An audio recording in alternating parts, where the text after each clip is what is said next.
எங்களின்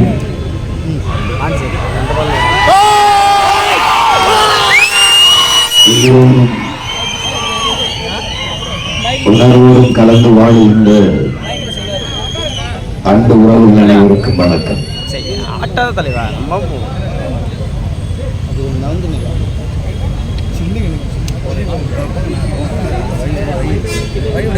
நீண்ட நெடிய காலமாக நாங்கள் எங்கள் மொழியை தொலைத்து எங்களின் வரலாற்றை மறந்து சாதி மத உணர்ச்சிக்கு சிக்குண்டு தன்னின பகையால் தாழ்ந்து வீழ்ந்து கிடந்த மக்கள்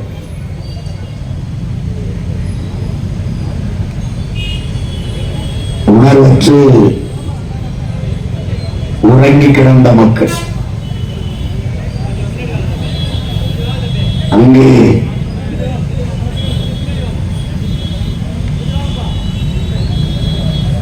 வலியோர் சிலர் எளியோர் நம்மை வாதிகை புரியுவாரா?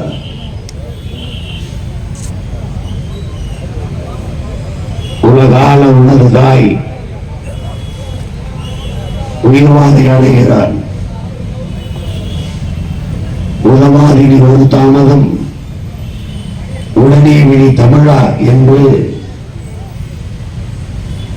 உணர்வின் சூடேற்றி உசித்தினான் எங்கள் புரட்சி பாவலன்.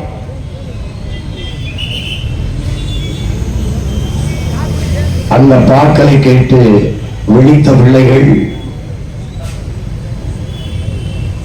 இன்று வீதியிலே இன விடுதலைக்காக கத்திக்கொண்டு நிற்கிறோம். பூட்டிய இரும்பு கூட்டின் கதவு திறந்தது, சிறுத்தையை வெளியே வா, எளியன உயிர் இறந்தவர் நடுங்க, புலியன செயல் செய்ய புறப்படுகிறீர், நம்மிலை பகலிடை நல்லூர் என்று சிம்மு பறவையே சிவகை விரி, சிங்க இளைஞனே திருப்பு முகம் திறவிழி, இங்கும் நாட்டிற்கு இடிகளுடைய ஆட்சியா, கைவிரித்து வந்த கயவர் நம்மிடை பொய்விரித்து நம் புலங்கள் மறைத்து தமிழுக்கு விளங்கிட்டு தாயகம் பற்றி நமக்குள்ள உரிமை தமக்கென்பாரெனில் வழி வழி வந்தவன் மரத்தனம் எங்கே முடிப்பற்றெங்கே விழிப்புற்று எழு. புகழ்ச்சி நேர்ந்தால் புகழ்ச்சியின் புனான் என்றும், இகழ்ச்சி நேர்ந்தால் இறப்போம் என்றும் வையமாண்ட வண்டமின் மரபே கையிருப்பை காட்ட எழு என்றான். எழுந்து வந்த பிள்ளைகள் உங்கள் முன்னால் நிற்கிறோம். என் உயிர்க்கடிய சொந்தங்களே,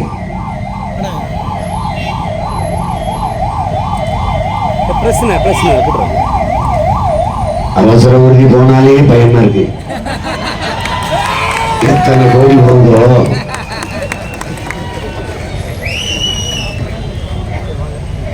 ஏன்னா நமக்கு தான் எடுத்து சொல்றான். அந்த பறக்கும் படைக்கு சொல்றானே இல்லையோ, அண்ணே அண்ணாமலை 3000 கொடுக்குறாருனே 3000 கொடுக்குறாருனே, அண்ணே திமுக 1000 தானே கொடுக்குது, அண்ணாயிரம் அண்ணே 3000 கொடுக்குறாருனே, இதெல்லாம் பண்ண முடியுமா அண்ணே அப்படின்னு. வேணா நீங்க அரிசி நீங்க வாங்கி போடான்னு சொல்ல முடியும், வேற என்ன பண்ண முடியும்? அண்ணே கண்ணு பிடிச்சது திமுக 1000 அண்ணே வேலூர்ல திமுக 1000 குடும்ப தலைவிக்கு 1000, ஓட்டுக்கு 1000. அதுதான் அது சொல்லிட்டு குறைச்சிக்கிட்டாங்க. இப்ப முன்னே இருக்காங்க. 500 ரூபாயில இருந்து 1000, கொஞ்சம் 500 ரூபாய் கூட்டிட்டாங்க. அது நம்மளுக்கு பயந்து.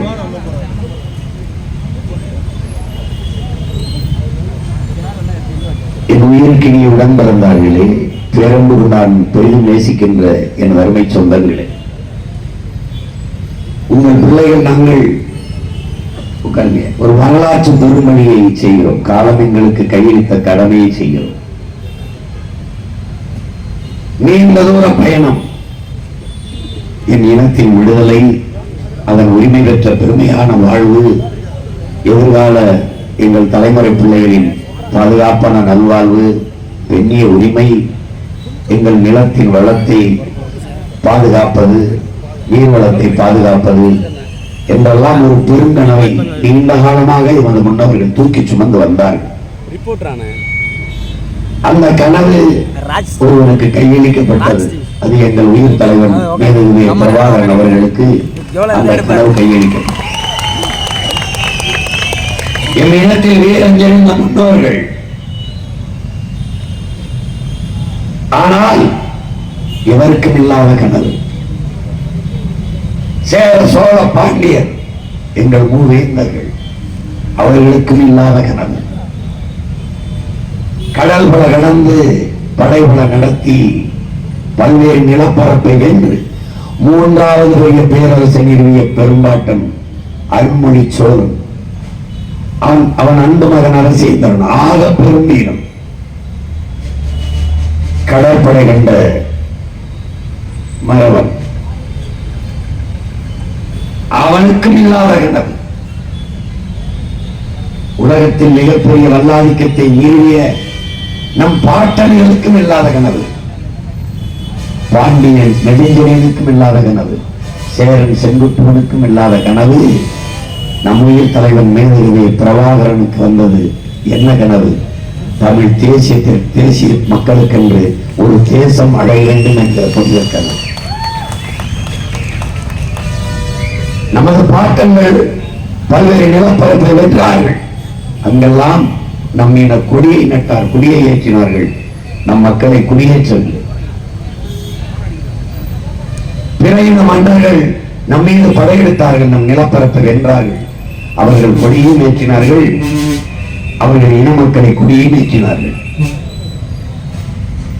ஏன் நம் முன்னவர்கள் அதை செய்யவில்லை? பேரன்பும் பெருந்தன்மையும். தமிழர்கள் ஒரு இனத்தை அடிமைப்படுத்தி ஆண்டார்கள் என்ற வரலாற்று செய்தியே இருக்காது. தமிழர்களை பலர் அடிமைப்படுத்தி ஆண்டார்கள், இன்னும் ஆண்டு கொண்டிருக்கிறார்கள். ஆனால் தமிழர்கள் எந்த இனத்தையும் அடிமைப்படுத்தி ஆண்டார்கள் என்று இருக்காது. இலங்கையை வென்றுவிட்ட அருண்மொழி சோழன், அருண்மொழி நீயே இருந்து எங்கள் நாட்டை ஆளு என்ற போது, இல்லை இல்லை நீங்களே ஆண்டு கொண்டு எங்களுக்கு கப்பம் கட்டுங்கள் என்று திரும்பி தாய்நாட்டுக்கு வந்தவன் நம்முடைய பாட்டன். ஆனால் இன்று நிலைமை என்ன? உலகை கட்டியாண்ட ஒரு இனத்தின் மக்கள் ஒரு ஓரத்தில் கிடக்கிறோம். உரிமைக்கு ரொம்ப தூரத்தில் இருக்கிறோம். நமக்கென்று எதுவும் இல்லை என்று அறியாமலே இருக்கிறோம். எந்த உரிமையும் நமக்கு இல்லை, அதை மீட்டெடுக்கிற அரசியல் அதிகார வலிமையும் நமக்கு இல்லை என்கிற புரிதலும் இல்லாமல் வாழ்ந்து கொண்டிருக்கிறோம். என்னுடைய சொந்தங்களே, என் தம்பி தங்கைகளே, இந்த தேர்தல் களத்திலே முன்வைக்கப்படுகிற செய்திகள் என்னென்ன என்பதை பாருங்கள். இந்தியாவை பலமுறை ஆண்ட கட்சிகள், விடுதலை பெற்ற இந்தியாவை அரை நூற்றாண்டுகளுக்கு மேலாக ஆண்ட கட்சி காங்கிரஸ். பிறகு 5 ஆண்டுகள் வாஜ்பாய் அவர்கள், 10 ஆண்டுகள் ஐயா மோடி அவர்கள், 15 ஆண்டுகள் பாரதிய ஜனதா. நீண்ட காலமாக இந்த நிலப்பரப்பை அவர்கள் தான் ஆட்சி செய்திருக்கிறார்கள். என்ன நிகழ்ந்திருக்கிறது என்று எண்ணி பார்த்தால் எந்த மாறுதலும் தேர்தலும் ஆறுதலும் மாற்றமும் முன்னேற்றமும் ஒன்றும் கிடையாது. எல்லாவற்றையும் தனியார்மய தாராளமய உலகமயப்படுத்தி இந்த நாட்டை ஒரு மிகப்பெரிய சந்தையாக மாற்றி வாழ்கிற மக்களை சந்தையில் விற்கிற பொருளை வாங்கி நோறுகிற மந்தைகளாக நிறுத்தியிருக்கிறார்கள். மண்ணும் மலையும் அழிநிலர் காடும், மணிநீரும் மண்ணும் மலையும் அணிநிலர் காடும் உடையது அறம். நம்முடைய மறை திருக்குறள் பாடுகிறது. மணிநீர் உனக்கு இருக்கிறதா? இல்லை. மண் இருக்கிறதா? இல்லை. மலை இருக்கிறதா? என் சான்றாக நொறுக்கி ஏற்றப்படுகிறது. அணிநிலர் காடு இருக்கிறதா? இல்லை. மரங்கள் வெட்டி அழிக்கப்படுகிறது. கண் முன்னே இவையெல்லாம் நடக்கிறது. முறை செய்து காப்பாற்றும் மன்னவன் மக்களுக்கு இறை என்று வைக்கப்படும். முறை செய்து காப்பாற்றுகிற அரசை நீ நிறுவியிருக்கிறாயா? குடிதலி கோலுச்சும் மாநில மன்னன் அடிகளில் நிற்கும் உலகு. பெற்ற தாய் தன் பிள்ளைக்கு எப்படி குறிப்பறிந்து சேவை செய்வாளோ, எப்போது பிள்ளைக்கு பசிக்கும் என்று பாலூட்டி எப்போது பிள்ளைக்கு உறக்கம் வரும் என்று தொட்டிலை விட்டு தாளாட்டி வளர்ப்பாலோ அப்படி ஒரு நாட்டை ஆளுகிற அமைச்சன் தன் குடிகளுக்கு குறிப்பறிந்து சேவை செய்தால் அவனை உலகம் போற்றி தொழும் என்கிறது தமிழ் மறை. அப்படி ஒரு அமைச்சகம் உனக்கு உருவாகி இருக்கிறதா? உருவாகி இருக்கிறதா? நாட்டின் குடிகளுக்கு தேவையான உணவு, உடை, உறையுள் இதை அரசு கொடுக்க வேண்டும். இல்லை என்றால் அந்த சமூகம் குற்ற சமூகமாகத்தான் மாறும் என்று நம்முடைய ஐயா தவத்திருக்கொண்டிருக்கூடிய அடிகளார் நமக்கு கற்பித்திருக்கிறார். நான் எனக்கென்றோ என் குடும்பத்திற்கென்றோ என் பிள்ளைகளுக்கென்றோ எதையும் சேமிக்கவில்லை. காரணம், என் மக்களுக்கான மக்களின் அரசு தந்துவிடும் என்கிறான் புரட்சியாளர் செய்வேரா. அப்படி மக்களுக்கான தருகிற அரசாக, மக்களின் அரசாக இது நிறுவப்பட்டிருக்கிறதா? இல்லை. அறிவார்ந்த தம்பிதல்களிலே கல்வி என்பது மானுட உரிமை. ஒரு நாட்டின் எதிர்காலம் என்பது அந்த நாட்டின் வகுப்பறையில் தீர்மானிக்கப்படுகிறது. இங்கே வகுப்பறைகள் அறிவு கருவறையாக இல்லாமல் வட்டறையாக மாற்றப்பட்டிருக்கிறது. எத்தனை அவசர உயிர் காக்கும் ஓடுவார். நம்ம பேசி முடிக்கல 10 12 போயிடும். எனக்கு இதை பார்க்கும் போதெல்லாம் தோணும், இதை பத்திரமா வச்சுக்கணும், ஒரு நாள் அதில் நீங்களை ஏற்றி அனுப்பணும்னு நினைக்கும். பணத்துக்கு பதிலாக அவங்க பணத்தை ஏற்றி அனுப்பணும்னு தோணும்.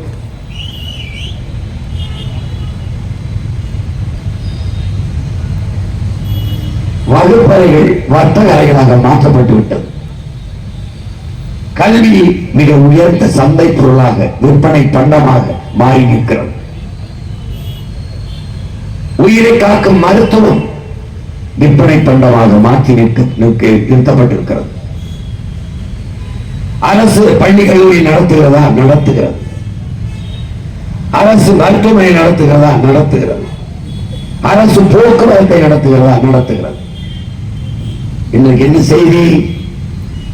ஒரு சில பேருந்துகளை வைத்துக் கொண்டு தனியார் முதலாளிகள் லாபம் ஈட்டுகிற போது 22,242 பேருந்துகளை வைத்திருக்கிற அரசு போக்குவரத்து பணிமனைகளை பல நூறு கோடிகளுக்கு வங்கிகளில் அடமானம் வைத்திருக்கிறது என்பதை அன்பு தம்பிகள் தெரிந்து கொள்ள வேண்டும். எல்லா துறைகளிலும் இழப்பு, நஷ்டம். 9 லட்சம் கோடி கடனை தொடுகிறது தமிழ்நாடு அரசு. இந்திய நாடு 156 லட்சம் கோடி கடனை தொடுகிறது. ஆனால் இந்த கடன்களை பெற்று என் மக்களுக்கு தந்த ஒரே ஒரு நலத்திட்டம் ஒன்று. இந்த 1000 ரூபாய் எப்படி கொடுக்கப்பட்டது? தாழ்த்தப்பட்ட பழங்குடி மக்களின் மேம்பாட்டுக்கு, அவர்களின் வளர்ச்சிக்காக, அவர்களுக்கான உதவிக்காக கொடுக்கப்பட்ட பணத்தை எடுத்து எல்லா குடும்ப தலைவர்களுக்கும் 1000 கொடுத்து இன்றைக்கு அதையே பேசி வாக்க பறிக்கிற ஒரு இழிவான அரசியல் இந்த திராவிட மாடல் அரசியல். அதை யாரும் பேசல. SC/ST ஃபண்ட் எடுத்து எப்படி நீ கொடுத்த? கேட்கல. இத்தனை பாராளுமன்ற உறுப்பினர்களை அனுப்பினீர்கள், ஒருவர் கேட்கல, கேட்க மாட்டார்கள். ஏன்? அவர்களுக்கு வாய் பூட்டு போடப்பட்டிருக்கிறது. ஏனென்றால் தேர்தல் கூட்டு அங்கே. அதனால் அவர்கள் வாய் மூடி மௌனித்திருப்பார்கள். எதற்கும் அஞ்சாமல் துணிந்து பேச முடிகிறது என்றால் நாங்கள் தனித்து நிற்பதால் தான். எதற்கும் மோடியை நீங்கள் இந்த நாட்டின் பிரதமரா இன்டர்நேஷனல் புரோக்கரா என்று கேட்க ஒரு ஆண்மகனுக்கு இந்த நிலத்தில் துணிவு இருக்கிறது என்றால் அது பிரபாகரன் மகன் சீமானுக்கு இருக்கின்றது. இது தலைவர்களுக்கான தேர்தலா, தரகர்களை தேர்வு செய்த தேர்தலா? இங்கே இருக்கிற முதல்வர் ஐயா ஸ்டாலின், ஐயா எடப்பாடி போன்றவர்கள் அந்நிய நாடுகளுக்கு போய் அந்நிய முதலீட்டை கொண்டு வருகிறோம் என்கிறார்கள். அதுக்கு பேர் தான் தரகர், அதுதான் புரோக்கர். சிங்கப்பூர் வா, என் நாட்டில் முதலீடு செய். ஜப்பான் வா, என் நாட்டில் இன்வெஸ்ட் பண்ணு. ரஷ்யா வா, என் நாட்டில் முதலீடு செய். அமெரிக்கா வா, என் நாட்டில் முதலீடு செய். நீதில் எந்த நாட்டில் முதலீடு செய்திருக்கிறாய் சொல்லு பாப்போம். எல்லா நாடும் மேரி, என் நாடு மட்டும் என் மேக். இந்த பொருளாதார கொள்கைக்கு பேர் என்ன? வாடகை தாய் பொருளாதார கொள்கை. அப்படி என்றால் கற்பை என்னது? சுமப்பவன் நான், பெறுபவன் நான். குழந்தை என்னதில்லை, எடுத்துக்கொண்டு வேற ஒருத்தன் போவான். அதுதான் make in India. Make in India. வாடகை தாய் பொருளாதார கொள்கை என்பதே தாய், நான் சொல்வது தற்சார்பு பசுமை தாய்மை பொருளாதார கொள்கை. தற்சார்பு பசுமை தாய்மை பொருளாதாரம் என்றால் வேளாண்மையை முன்னிறுத்தி கட்டமைக்கப்படுகிற பொருளாதார கொள்கை. நிலமும் வளமும் சார்ந்த தொழிற்சாலை வளர்ச்சி, வேலை வாய்ப்பு, அது தற்சார்பு பசுமை தாய்மை பொருளாதார கொள்கை. தாய்மை பொருளாதார கொள்கை, வாடகை தாய் பொருளாதார கொள்கை. என்ன வேறுபாடு? தாய்மை பொருளாதாரம், தாய் பெற்ற தாய் குழந்தைக்கு பாலூட்டும் போதே மன நிறைவடைவார். வாடகை தாய் குழந்தைக்கு பாலூட்டும் போது மன நிறைவடைய மாட்டார். அந்த பாலூட்டியதற்காக கூலி கையேந்து வாங்குவாரே, அந்த காசு கையில வரும்போதுதான் மன நிறைவடைவார். இதுதான் வாடகை தாய் பொருளாதார கொள்கை. நான் உங்கள் மகன் சொல்வது தாய்மை பொருளாதாரம், இவர்கள் பின்பற்றுவது வாடகை தாய் பொருளாதார கொள்கை. குஜராத் மாடல் என்ன தெரியுமில்ல? இந்தியாவிலே அதிகமாக கர்ப்பப்பையை வாடகைக்கு விட்டு வாழ்கிற தாய்மார்கள் இருக்கிற மாநிலம் குஜராத். இதுதான் குஜராத் மாடல். திராவிட மாடல் என்று தெரியுமில்ல? இந்திய நிலத்திலே அதிக திருட்டு பயிர்கள் தலைவராக இருக்கிற நாடு கட்சி. ஒருத்தன் கேட்கல, இடிஞ்சு சீரமடைந்து இருக்கிற பள்ளிக்கூடத்தை சீரமைக்க பணம் ஒதுக்க முடியல. சமாதி கட்ட எதுக்கு இவ்வளவு பணம் எப்படி வந்துச்சு? கேட்க மாட்டாய் என்ற கூட்டு, தேர்தல் கூட்டு, ஓட்டு. நான் கேட்பேன், ஏன்? எதற்கு மஞ்சாத பிரபாகரனின் மகன் 20 நாடுகளின் துணை கொண்டுதான் விடுதலை புலிகளை இறுதி போரில் வீழ்த்த முடியும் என்ற நிலையில் கட்டமைத்திருந்தான் தலைவன். உலக நாட்டு ராணுவங்கள் எல்லாம் அவன் ஒருவரை எதிர்த்தது. தமிழ்நாட்டில் இருக்கிற எல்லா கட்சிகளும் எங்களை மட்டும் எதிர்க்கிறது. ஒரே ஒரு கட்சி நாம் தமிழர் கட்சி. தனித்து நிற்பதில் தாழ்ச்சி இல்லை, வீழ்ச்சி இல்லை, பெருமை. ஏன் தனித்துவத்தோடு நிற்கிறோம்? சரி என்றால் சரி, தவறு என்றால் யார் செய்தாலும் தவறு.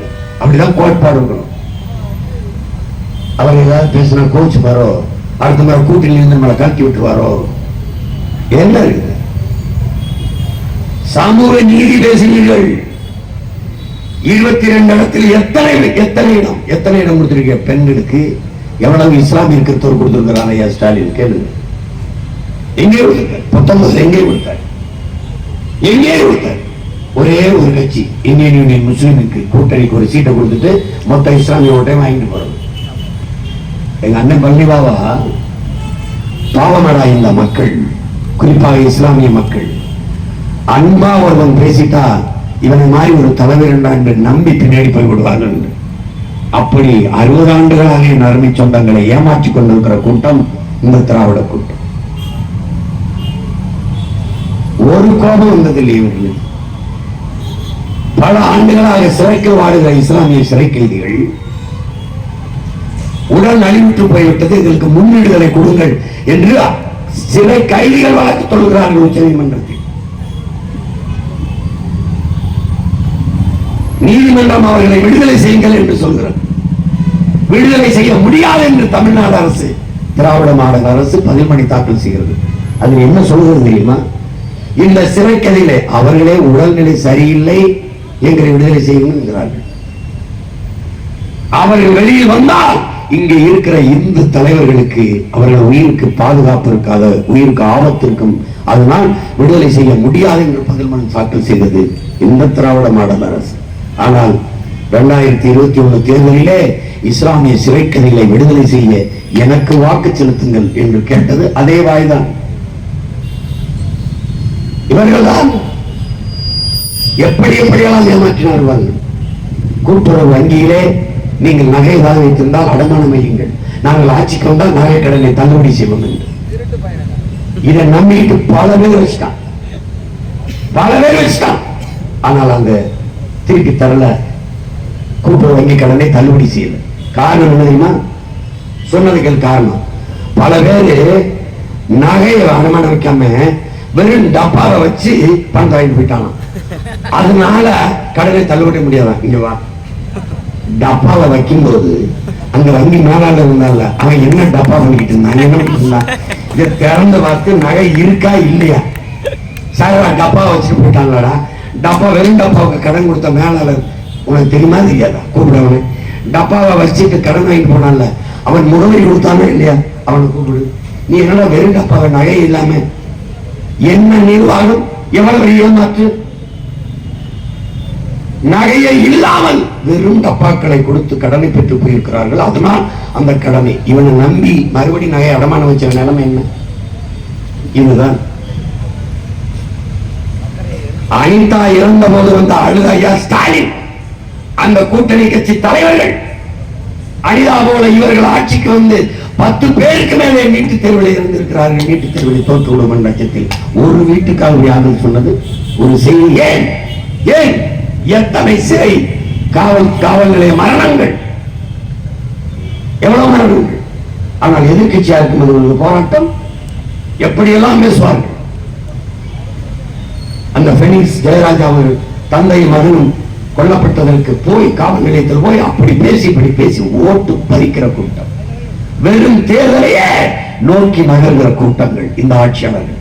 காங்கிரஸ், பாரதிய ஜனதா, இந்த திமுக, அதிமுக எல்லாம் தேர்தல் நேரத்தில் ஒரு பாசம், ஒரு காதல், ஒரு அன்பு, பேரன்பு நம் மீது வரும்.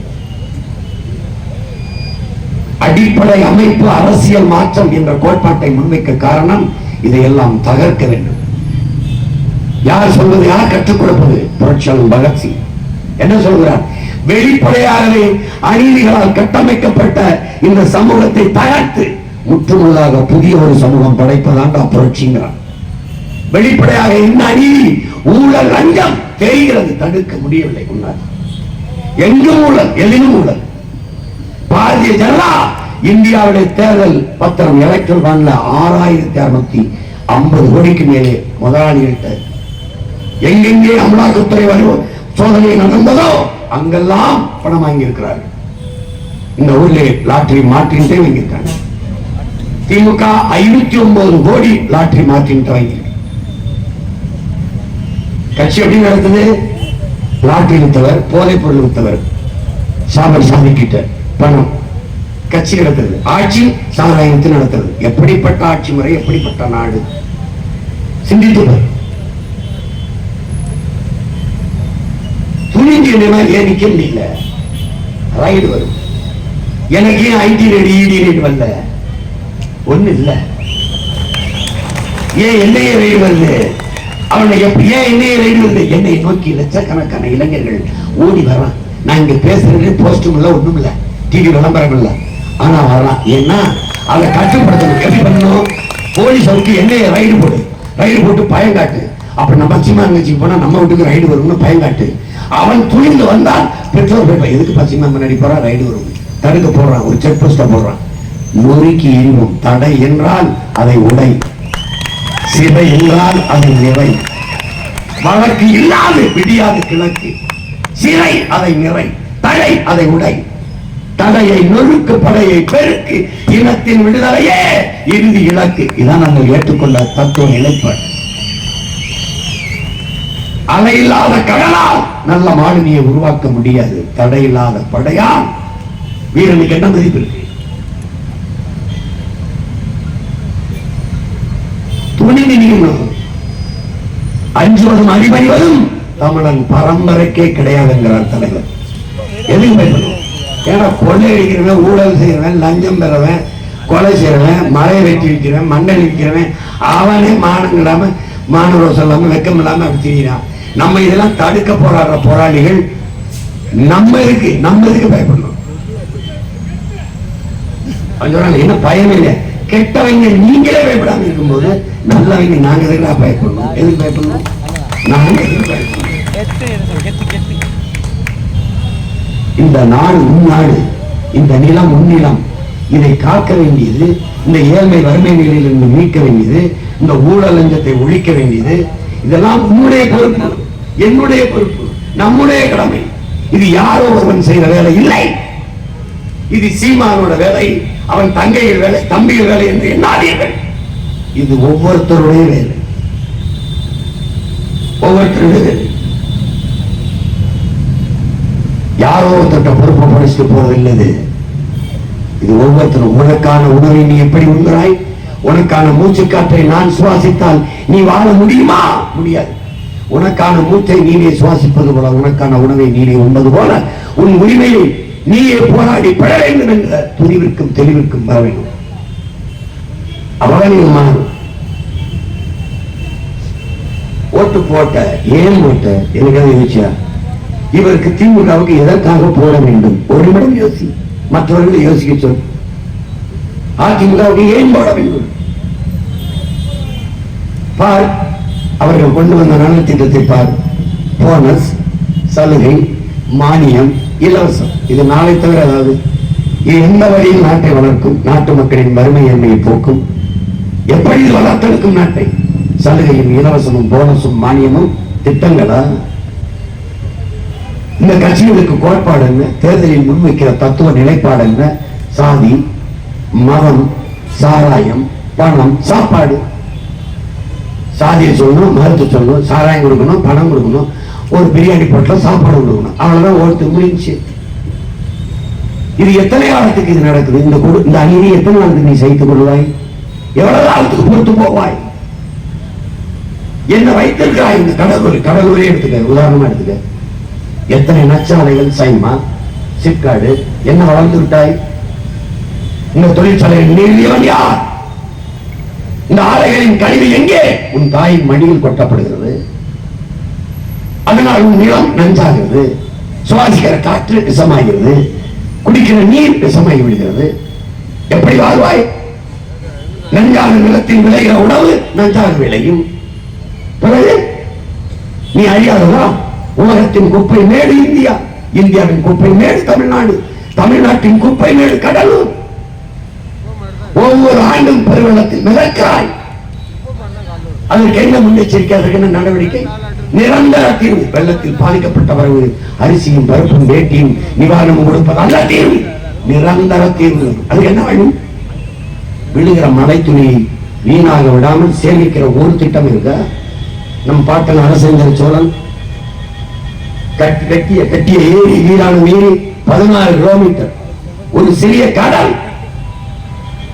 அது ஒரு கடல். என் ஊர் ராமேஸ்வரத்தில் இருந்து மன்னாருக்கு சரியாக 16 கிலோமீட்டர் கடல். கடலின் பரப்பு, நீள பரப்பை 16 கிலோமீட்டர். அந்த 16 கிலோமீட்டர் வீரான நாராயணன் ஏரி. அதை தூர்வாரி பராமரிக்க முடியாதா? இந்த நீரை சேமித்து தஞ்சை காவிரி டெல்டா படுகைக்கு வேளாண்குடி மக்கள் கொடுத்துட முடியாதா? அதற்கு ஏதாவது திட்டம் இருக்கா?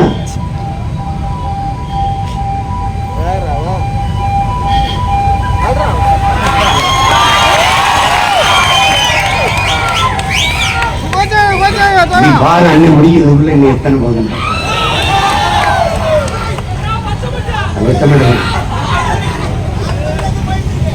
காசு வாங்கி இந்த காமெடி போயிடு பறக்கும் படை இருக்கும் படை நினைக்கிட்டு அம்மா ஆஸ்பத்திரி சேர்த்துக்கையா, பணம் கட்டுமையா டாக்டருக்கு இல்ல ஆபரேஷன் பண்ண மாட்டாயா? நோ, நீ எங்க ஆபரேஷன் காசு நீங்க பாரு. எப்படி பார்த்தாலும் இந்த நாட்டுல வாழ்றதுக்கு வாய்ப்பு இல்லை ராஜா, வாய்ப்பு.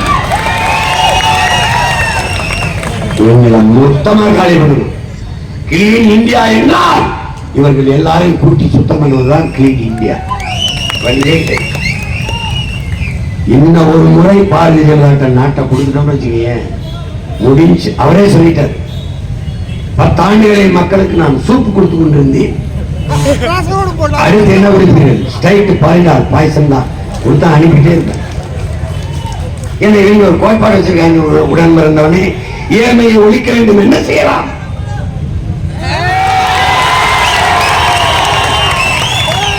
ஏழ்மையை ஒழிக்க வேண்டும். என்ன செய்யலாம்? ஏழைகளை கொண்டு விடு. குடிசையிலா நகரம் உருவாக்கலாம். என்ன செய்யலாம்? குடிசையை கொளுத்தி விடு. இதான் நடந்தது. சிரிக்காக நீ சிந்திச்சு பாரு. ட்ரம்ப் வரும்போது குஜராத்துக்கு வரும்போது மோடி தான் அனுப்பியிருக்கிறார் பல ஆண்டுகள் குஜராத்தை. அவர் வரும்போது என்ன நடந்தது தெரியுமா? குடிசைகளை அவர் பார்த்து விடக்கூடாது. நாடு ஏழ்மை வறுமையில் இருக்குது, குடியிருக்க வீடற்று இருக்கிறார்கள், நாட்டு மக்கள் தெரிந்துவிடக்கூடாதுன்னு குடிசைகளை மறைக்க 7 அடிக்கு சுவர் எழுப்பி மறைத்தார்கள். நான் ஒருவன் தான் சொன்னேன், 7 அடிக்கு சுவர் எழுப்புற அந்த செங்கலை வச்சு அவனுக்கு வீடு கட்டி கொடுறான்னு சொன்னது நான் ஒரு சொன்னேன். காமன்வெல்த் விளையாட்டு போட்டி நடந்தது. பல ஆயிரம் கோடி அதுக்கு செலவழித்தார்கள். அந்த நேரத்தில் டெல்லியில் இருந்த 13,000 பிச்சைக்காரர்களை ஒரே இரவில் பல லாரிகளில் ஏற்றிக் கொண்டு வேற மாநிலத்தில் இறக்கிவிட்டு வந்தார்கள். எப்படி? பல ஆயிரம் கோடி விளையாட்டு, ஆனால் 13,000 பிச்சைக்காரர்கள் ஒரே ஒரு இடத்தில் டெல்லியில மட்டும். இதெல்லாம் டெவலப்ல வருது. இதெல்லாம் டெவலப்ல வருது. நீங்க சொல்ற டெவலப் பண்ணி நல்லா உள்வாங்கிக்கணும். என்ன டெவலப்? கல்விக்கு நீங்க வரி கொடுக்கணும், எஜுகேஷன் டாக்ஸ், மெடிக்கல் டாக்ஸ் கொடுக்கணும், மருத்துவத்துக்கு வரி கொடுக்கணும், வாட்டர் டாக்ஸ், தண்ணீருக்கு வரி கட்டணும், ரோடு வரி கட்டிடல, சாலை வரி கட்டிடணும். ஆனால் 50 கிலோமீட்டர் 50 ரூபாய் கப்பல் கட்டணும். டெவலப்ல வருது. கல்விக்கு நீ வரி கொடுத்துடணும், ஆனால் நிறைய காசு கட்டி தனியார் முதலாளிகிட்ட படிக்கணும். அதெல்லாம் டெவலப்ல வருது. மருத்துவத்துக்கு காசு எனக்கு தரணும், ஆனால் தனியார் மருத்துவமனையில் படுத்தா தான் உனக்கு நல்ல மருத்துவம் கிடைக்கும். அப்படின்னு நம்ம காசு கட்டி வாங்கிக்கணும். இதெல்லாம் வளர்ச்சியில வருது. வளர்ச்சியில தண்ணிக்கு வரி கட்டி விடுவாய், ஆனால் தனியார் முதலாளி தான் உனக்கு தண்ணியை தருவான். நான் தர முடியாது, ஏன்னா அவன் தான் தரமா தருவான். இதெல்லாம் வளர்ச்சியில வருது, நாட்டின் வளர்ச்சியில வருது. மின்சாரம் இல்லாமல் எந்த இயக்கம் நாட்டில் இல்ல, உலகத்தில் இல்ல. ஆனால் மின் உற்பத்தி விநியோகத்தை நீ மின் கட்டணத்துக்கு மின்சாரத்துக்கான வரி கட்டி விடுவாய், அதுபோல மின் கட்டணம் கட்டி விடுவாய். ஆனால் மின்சாரத்தை தனியார் முதலாளி தான் உற்பத்தி செய்து அரசுக்கே சப்ளை பண்ணுவான். அரசு என்ன செய்யும்? கமிஷன் வாங்கி கொண்டு கையெழுத்து போடும். அதனால்தான் இவங்களுக்கு கமிஷன் வாங்குற புரோக்கர்ஸ் நம்ம சொல்றது காரணம் இதனாலதான். இத்தனை கோடி மக்களால் நிறுவப்படுகிற ஒரு அதிகாரத்தால் தன் நாட்டு குடிகளுக்கு தரமான கல்வியை தர முடியவில்லை. தோற்று போனது உங்கள் அதிகாரம். இத்தனை கோடி மக்களால் நிறுவப்படுகிற உங்களால் என் தாய் தந்தையருக்கு, என் நாட்டு குடிகளுக்கு நல்ல மருத்துவத்தை தர முடியலை. தோற்று போனது உங்கள் அதிகாரம். கேவலம். இத்தனை கோடி மக்களால் நிறுவப்படுகிற உங்கள் அதிகாரத்தால் தவித்த வாய்க்கு தன் நாட்டு குடிகளுக்கு தண்ணீர் தர முடியவில்லை. தன் நாட்டு குடிகளுக்கு தண்ணீர் கூட தர முடியாத அரசு இல்லை, தரிசு. சாலையை போட்டு பராமரிக்க முடியவில்லை, தனியார் முதலாளி தான் செய்வான். போக்குவரத்தை நடத்த முடியவில்லை, தனியார் முதலாளி தான். நல்லா பஸ் ஓட்டுவான், நல்லா பிளைட் ஓட்டுவான், நல்லா ட்ரெயின் ஓட்டுவான். நீ என்ன ஓட்டுவ? என்ன பண்ணுவ? உன்னுடைய பாலிசி என்னதான் செய்த? எல்லாரும் குடியரசு சுதந்திர தினத்துக்கு கொடியேற்றுங்கள், வீடு வீடுக்கு கொடியேற்றுங்கள். நாங்க கொடியேற்றுறோம். நீங்க? நான் அரிசி விலை ஏற்றுவேன், பருப்பு விலை ஏற்றுவேன், எண்ணெய் விலை ஏற்றுவேன், பெட்ரோல் விலை ஏற்றுவேன், டீசல் விலை ஏற்றுவேன், நான் சிலிண்டர் விலை ஏற்றுவேன், எல்லாத்தையும் ஏற்றுவேன். நீங்க கொடியேற்று.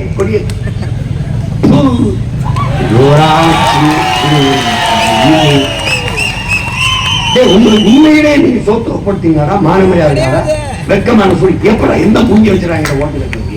ஓட்டு கேட்டு இந்த காங்கிரஸ்காரன், இந்த பிஜேபிக்காரன், உங்களுக்கு வெக்கமான ஒரு சொட்டு தண்ணீர் தமிழருக்கு கொடுக்க முடியாது.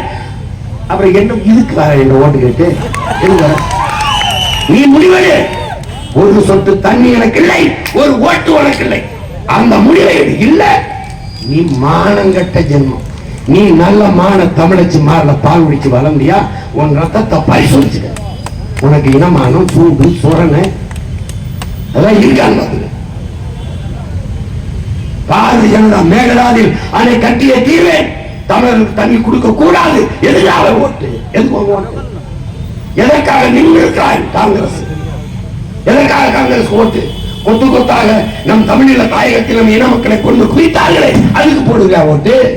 நல்லா என்ன கதங்கச்சியை கொண்டீர்கள், நல்லா கற்பழிச்சாங்க, அதுக்கு கை கொடுத்தீர்கள், கடன் கொடுத்தீர்கள், துப்பாக்கி தோட்டாக்கள் கொடுத்தீர்கள், போர் பயிற்சி கொடுத்தீர்கள். வெல்கம் வெல்கம், வாழ்த்துக்கள் உங்களுக்கு ஓட்டு. அதுக்கப்புறம் கட்டத்தில் எடுத்து கொடுத்து மீனவ மக்களின் வாழ்வாதாரத்தை கெடுத்தீர்கள். 850 மீனவனை சிங்களன் சுட்டுக் கொண்டிருக்கான். அதுக்கு ஒரு கண்டனம் தெரிவிக்கவில்லை, ஒன்றும் செய்யவில்லை. செத்து விழுந்தான் என் மீனவ சொந்தன். அவனுக்கு நெத்தி பொட்டில வைக்க ஒத்த ரூபாய் நீ நிவாரணம் தரவில்லை. ஆனாலும் பரவாயில்லை, உனக்கே ஓட்டு. ஆந்திர காட்டுக்குள்ளே 20 தமிழர்களை சுட்டு போட்டால் சந்திரபாபு நாயுடு அரசு. செத்து விழுந்தேன். ஒரு மரக்கட்டைக்கு இருக்கிற மதிப்புமான தமிழ் மக்களின் உயிருக்கு இல்லையா என்று நீங்கள் கேட்கவில்லை. ஆனாலும் உங்களுக்கே ஓட்டு, உங்களுக்கே ஓட்டு. வெள்ளத்தில் புயலில் சிக்கி தவித்தோம். தானே புயலில் பல ஆயிரக்கணக்கான தென்னை மரங்கள் விழுந்தது. ஓங்கி புயலில் பல மீனவ மக்கள் செத்து மிதந்தோம். நீங்க வர ஏன்னு கேட்கல, ஒரு ஆறுதல் வார்த்தை கூட சொல்லல, உரிய நிவாரணம் தரல. ஆனால் உங்களுக்கே ஓட்டு, உங்களுக்கே ஓட்டு. முல்லை பெரியாற்றில் தண்ணீரை பெற்றுத்தர கம்யூனிஸ்ட் கட்சி பேசாது, ஆனால் கம்யூனிஸ்டுக்கே ஓட்டு. அதுதான் இந்த எல்லா துரோகத்திற்கும் துணை நிற்கும் திமுக. திமுக ஆனாலும் துறைகளுக்கே ஓட்டு. உன் இனத்தை கொண்டு கூட இருந்தவர் யார்? திமுக. நீட்டை கொண்டு வரும்போது கூட இருந்தது யார்? திமுக. ஜிஎஸ்டி கொண்டு வரும்போது கூட இருந்தது யார்? திமுக. கொண்டு வந்தவன் யார்? காங்கிரஸ். ஆனாலும் நீ அவனுக்கு தான் ஓட்டு. ஆனா அண்ணா செத்துச்சு, அண்ணா செத்து அழுகிற அழுகிற. நீ சிந்திய ஒரு சொட்டு தண்ணீருக்கு பதில் கேளடா, தேடடா இருக்கு, தேடு.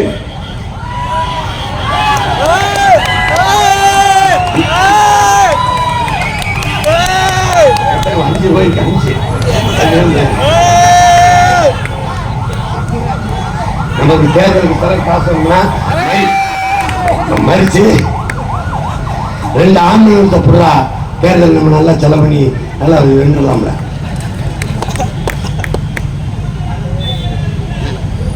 என்னடா பண்ணடா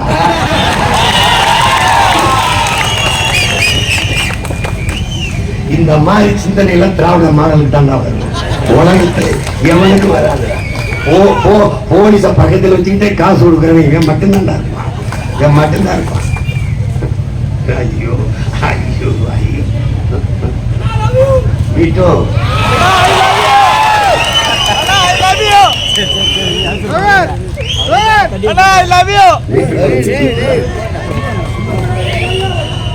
I love you all. எதற்காக நாம் வாக்கு செலுத்துறோம்னு சிந்திச்சு பார்க்க முடியாது. எதற்காக? நீ மக்கள் அரசியல், தேர்தல் அரசியல், அடிப்படை அமைப்பு தெரிஞ்சுக்கணும். என்னென்ன அமைப்பு அமைப்பு என்னென்ன மாத்துறது? நீங்க பாருங்க,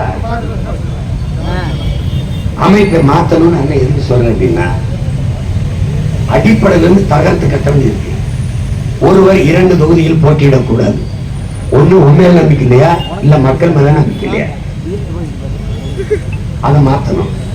சட்டமன்ற உறுப்பினராக இருக்கும் போதே பாராளுமன்ற உறுப்பினர் எம்பிக்கு போட்டு போடுறது, எம்எல்ஏ இருக்கும் போதே எம்பிக்கு போட்டு போடுறதை தடுக்கணும். ஒருவர் ஏன் 2 உதவி அந்த வாய்ப்பை வேற ஒருத்தர் கொடுத்தாங்க, அதை மாத்தணும். மக்களால் தேர்வு செய்யப்பட்டவர்கள் தான் மந்திரி உதவி கொடுக்கணும். மாநிலங்களவை உறுப்பினர் ராஜ்யசபா எம்பிக்கு கொடுக்கூடாது. இப்ப மோடி ஐயா ஒரு கொடுங்கொன்மை ஆட்சியை செய்திருந்தால் கூட 10 ஆண்டு மக்களால் தேர்வு செய்யப்பட்டிருக்காரு. இப்ப கூட மக்களை நம்பி நிற்கிறார். ஆனால் அதற்கு முன்பு காங்கிரஸ் கட்சியின் பிரதமராக மன்மோகன் சிங் ஒரு முறை கூட தேர்தல் நின்று ஒரு ஓட்டு கூட வாங்கல. ஒரு ஓட்டு கூட வாங்காதவருக்கு இந்த நாட்டை ஆளுகிற அதிகாரத்தை கொடுத்தது எப்படி மக்களாட்சி ஆகும், ஜனநாயகமாக கேள்வி எழுப்பணும். இந்த அடிப்படையை தகர்க்கணும். மக்களை சந்திச்சு வாக்கு பெறாதவன் யாரும் மக்களின் மீது அதிகாரத்தை செலுத்த கூடாது. இது அடிப்படை அமைப்பு மாற்றம். ஒவ்வொன்னா சொல்லி வர சொன்னா ரொம்ப ரொம்ப பெருசு. நம்மளுடைய தேர்தல் வரை வைக்கிய படிச்சுக்கு இருக்கு, ஆங்கிலத்தில் இருக்கு, படிச்சுக்க.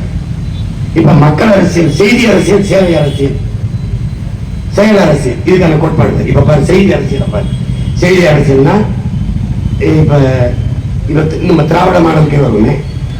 1000 ரூபாய் குடும்ப தலைவிக்கு செப்டம்பர் 16 மாசம் மாசம் கொடுக்கப்படும். இதுக்கு ஜனவரியிலிருந்து விளம்பரம் கொடுக்கப்படும். இது செய்தி அரசியல். புரியுதா? காலையில குழந்தைகளுக்கு 15 லட்சம் குழந்தைகளுக்கு நாங்கள் உப்மா போட போறோம். இது வரப்போறது 6 மாசத்துக்கு அப்புறம். ஆனா இப்ப இருந்து விளம்பரம். இது செய்தி அரசியல். இது செய்தி அரசியல். நல்லா தெரியுதா? இது செய்தி அரசியல். ஆனால் செயல் அரசியல் என்பது, செயல் அரசியல் என்பது இப்ப பாரு, தேர்தல் அரசியல் என்னன்னு தேர்தல் அரசியல். நாங்கள் வந்தால் நீட் தேர்வுக்கு விலக்கு கொண்டு வருவோம். வந்த போது ஏன் கொண்டு வரவில்லை? வந்தால் கொண்டு வந்தது யார்? நீங்க தான். அப்படின்னா கொண்டு வந்தது நீங்கள். மக்கள் எதிர்த்து போராடுகிறார்கள். நாங்கள் வந்தால் மாற்றுவோம். இது என்ன அரசியல்? இது இப்ப தேர்தல் அரசியல் என்ன நண்பாரு? ஐயா மோடி தேர்தல் அறிவிச்சுட்டு இப்ப வரப்போகுது தேர்தல், சிலிண்டருக்கு 200 ரூபாய் குறையுது. இது தேர்தல் அரசியல். மக்கள் அரசியல் என்ன? ஒரு ஆண்டுக்கு முன்னாடி சிலிண்டருக்கு 200 ரூபாய் குறையுதுன்னா அது மக்கள் அரசியல். தேர்தல் அடுத்த வாரம், இந்த வாரத்துல சிலிண்டருக்கு 200 ரூபாய் குறையுதுன்னா அது தேர்தல் அரசியல். கச்சத்தீவு கொடுத்தது 76ல, நான் வந்தால் எடுப்பேன்னு சொல்றது 24ல. 10 ஆண்டுகள் ஆட்சியில் இருக்கும்போது அதை பத்தி பேசல. தேர்தல் வரும்போது நாங்கள் வந்தால் கச்சத்தீவை மீட்போம் அப்படின்னு சொல்வது தேர்தல் அரசியல். இது நல்லா விளைக்குதா? இதுதான் இங்கே செயல் அரசியல், சேவை அரசியல் கிடையாது. தேர்தல் அரசியல், கட்சி அரசியல் தான். இதை மாற்றி மக்கள் அரசியல், மக்களின் நலன் சார்ந்த அரசியல், செயல் அரசியல், சேவை அரசியலை முன்னெடுப்பதால் அரசியல். அரசியல் தேர்தல் அது வரும்போது பார்த்துக்கலாம். அது வரைக்கும் மக்களை சிந்திப்போம். மக்களுக்கு கல்வி கொடுக்கணும், மக்களுக்கு நல்ல மருத்துவம் கொடுக்கணும், குடிக்க நல்ல நீர் கொடுக்கணும், படிச்சவர்களுக்கு வேலை கொடுக்கணும். அப்படி சிந்திக்கிறதான் மக்கள் அரசியல். அப்படி இருக்கா? இருக்கா? அதுதான். இது வெளிப்படையாகவே அநீதிகளால் கட்டமைக்கப்பட்டுச்சு. நீ ஓட்டுக்கு காசு கொடுப்பான், உனக்கு தெரியும். கட்டமைக்கப்பட்டுச்சு. நீ பழகிட்ட. வாக்குக்கு காசு கொடுக்கிறது ஒரு கலாச்சாரமாக, ஒரு பண்பாடாக மாறிடுச்சு. காசு கொடுக்கணும்னா கோச்சுப்பான். கேரளாவில் போய் ஓட்டுக்கு காசு கொடுத்துட்டு வந்துடுறான். நீ பார்ப்போம், பிச்சு அடிச்சு வரனா. அதிமுக அம்மா ஜெயலலிதா இருக்கும்போது 2 தொகுதியில் கேரளாவில் போட்டிட்டாங்க எம்எல்ஏக்கு. இந்த ஊர் பழக்க மாதிரி அங்கே காசு கொடுக்க பெண்களும் ஆண்களும் கட்டை விளக்கமாக எடுத்து அடிச்சு விரட்டி விட்டாங்க.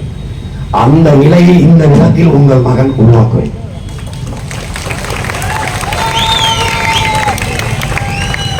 என் தம்பி தங்கைகளும் அன்பு பிள்ளைகள் செய்து முடிப்பார்கள். வீட்டு வாசலில் எழுதி வைப்பார்கள். என் ஓட்டு மதிப்பு மிக்கது, விற்பனைக்கு இல்லை.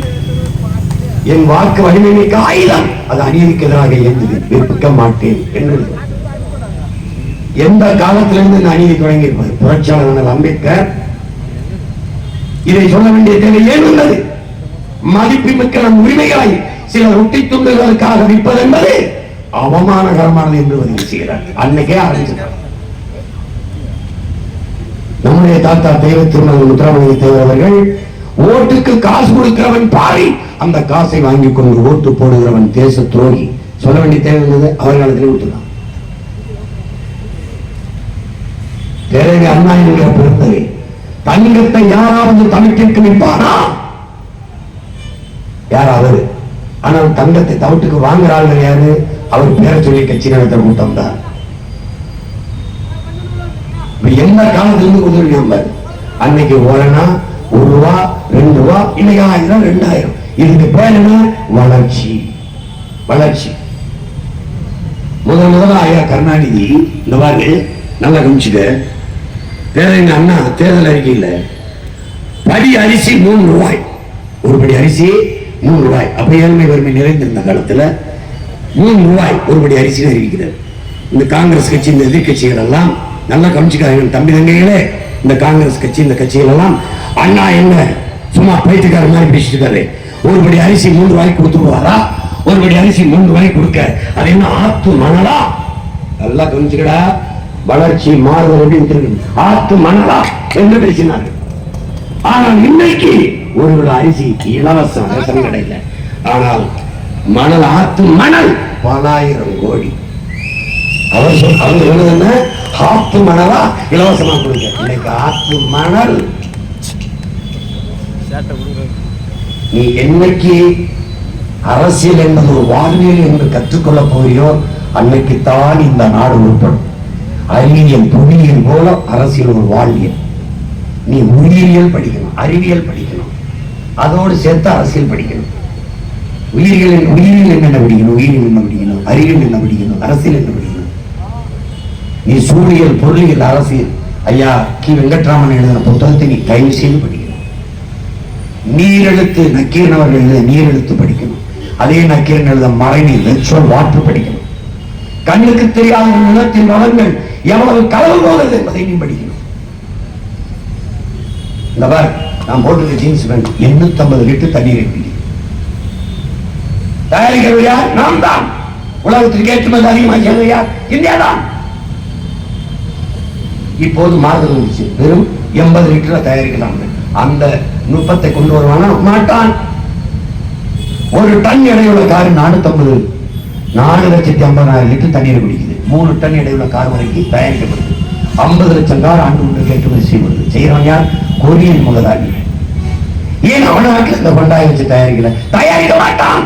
ஏன்? அவன் நீரை பாதுகாப்பான். ஆசிய கண்டம் தான், ஆசிய நாடுகள் தான் தங்கத்தையும் பணத்தையும் வைத்து பொருளாதாரத்தை மதிப்பிடுகிறது. இங்கிலாந்து பொருளாதார மேதை ஜான் ஆண்டனி ஆலன் படிச்சு பாரு சொல்றான். அதில் இந்தியா ஒரு நாடு பணத்தையும் தங்கத்தையும் வைத்து, ஐரோப்பிய நாடுகள் முழுமைக்கும் நீர் பொருளாதார கொள்கைக்கு வந்துட்டதுங்கிறான். எந்த நாடு நீரை அதிகமாக வைத்திருக்கிறதோ அந்த நாடுதான் பணக்கார நாடு. அந்த கொள்கைக்கு வந்துட்டான். இந்த காரை ஏன் அவன் நாட்டில் உற்பத்தி செய்யல? ஆனால் மேட் இன் கொரியா தான் அது. ஆனால் மேக்கிங் இந்தியாவை மேக் பண்ணி தீர்ப்பிடுவான். இவன் ரோடு 8 வழிச்சாலை 4 வழிச்சாலை போட்டது உனக்கு எனக்கு இல்ல.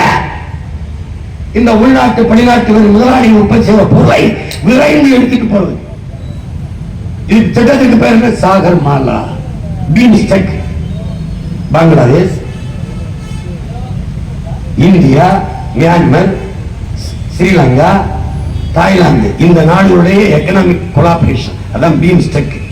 இது என்னன்னா, இவரு பிலிப்பைன்ஸ் ஒரு சின்ன நாடு. அதுல 350 லட்சம் கோடி ஆசியன் டெவலப்மெண்ட் பேங்க் அப்படின்னு ஒரு வங்கி இருக்கு. அதுல 350 லட்சம் கோடி இருக்கு. இந்த ஒரு சின்ன நாட்டில் இந்த வங்கியில மட்டும் எப்படி அவ்வளவு காசு வருதுன்னு பார்த்தா, இந்த பணம் அமெரிக்காவில் இருக்கிற ராக்ஃபெல்லர் ஃபவுண்டேஷன் தான் இங்க போயிருக்கு. அதுக்கு எது காரணம்? இந்த நாடுகளின் வளங்களை கொள்ளையடிக்கணும். இதுக்கு இந்த சாகர் மாலாங்கிற திட்டத்தை கொண்டு வரான். இதுக்கு என்ன திட்டம்னா, கடல் இந்த ஒரு சாலை போக்குவரத்து, ரோடு, விண்வெளி போக்குவரத்து, வானூர்தி, தரை போக்குவரத்து, இந்த ட்ரெயின் தொடர்வண்டி போக்குவரத்து எல்லாத்தையும் கப்பல் போக்குவரத்துல இணைக்கணும். இது சாகர் மாலா திட்டம். இந்தியாவில் இது கிளை திட்டம் பாரத் மாலா. பாரத் மாலாக்கு 25 லட்சம் கோடி வாங்கிட்டான். வாங்கிட்டு ரோட போடலாம். இதை 8 வழிச்சாலை 4 வழிச்சாலை போட்டே ஆகணும். நல்லா கவனிச்சுக்கணும். இது உனக்கு எனக்கு இல்லை. இவன் உற்பத்தி செய்யற பொருள்களை விரைந்து எடுத்துட்டு போய் கப்பல் போக்குவரத்து கொண்டு போகணும். அதுக்கு தான் இது. கப்பல் போக்குவரத்தை கட்டது யாரு? அதானி. விளிம்புற துறைமுகம் ஏற்கனவே இருக்கு, கொச்சின்ல ஏற்கனவே பல துறைமுகம் இருக்கு. அவரே புதுசா ஏன்? இங்க எனக்கு எங்க தாத்தா காமராஜ், எங்க பாட்டா வாபுச்சி பேர்ல 2 துறைமுகம் இருக்கு. இயற்கை துறைமுகம். செயற்கையா 6111 ஏக்கர்ல காட்டுப்பள்ளியில கட்ட வேண்டிய தேவை ஏன்? யாரு கட்ட போறா? அதானி. எடுத்து கொடுத்த கையெழுத்து போட்ட பெருமகள் ஐயா கருணாநிதி. எப்படி? இந்த துறைமுகத்துக்கு வேலை இல்ல. 40-50 விழுக்காடு தான் இருக்கு. ஏற்றுமதி செய்ய முடியாம பொருட்கள் தேங்கல, இறக்குமதி செய்ய முடியாம ஒரு சிக்கலும் இல்லை. அப்புறம் எதற்கு புதிதாக 6111 ஏக்கர்ல அதானியம் கட்டுகிறான்? இது யாருக்கான வளர்ச்சி? விளிங்கத்தில் ஏன் அதானி கட்டுகிறான்? விண்ணுறுதி நிலையங்களை ஏன் பிரைவேடைசேஷன் ஆக்கினாய்? சொந்தமாக பறக்க ஒரு பிளைட் இல்லை. உனக்கு எதற்கு 5000 ஏக்கர் ஏற்பட்டு எந்த ஆன்மகன் கேட்கிறான்? இந்த நாட்டில் சீமானும் பிள்ளைகள் இந்த ஒரு பிளைட்ல உனக்கு எதுக்கு ஏற்பட்ட 5000 ஏக்கர்? நாங்கள் சொல்வது அப்படி இல்லை. அங்கே ஏர்போர்ட் வேண்டாம், நாங்கள் ஏர்போர்ட்டி உள்ள வேண்டும். அதுக்கு தான் அந்த இடம். ஏன் விண்வெளியில் பறப்பதை வளர்ச்சி என்று கட்டமைக்காதே. விண்வெளியில் பறப்பது வளர்ச்சி தான். ஆனால் விண்வெளியில் போறவனுக்கும் நீரும் சோறும் தேவை. அது என் நிலத்திலிருந்து தான் வரணும். சந்திர மண்டலத்துக்கு சயின்டிஸ்ட் சந்திராயனை அனுப்பலாம். சயின்டிஸ்டுக்கு சாப்பாடு எங்கள் அப்பனும் மாத்தாலும் தான் அனுப்பணும். இதோட ஏழா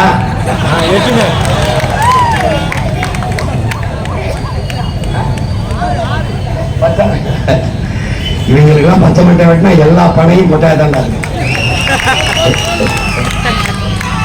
என்ன கொடுமை, என்ன கொடுமை. இன்னும் இருக்கு, இன்னும் எவ்வளவு நேரம் இருக்கு? அதுக்கெல்லாம் இன்னும் 7:20 போகும்.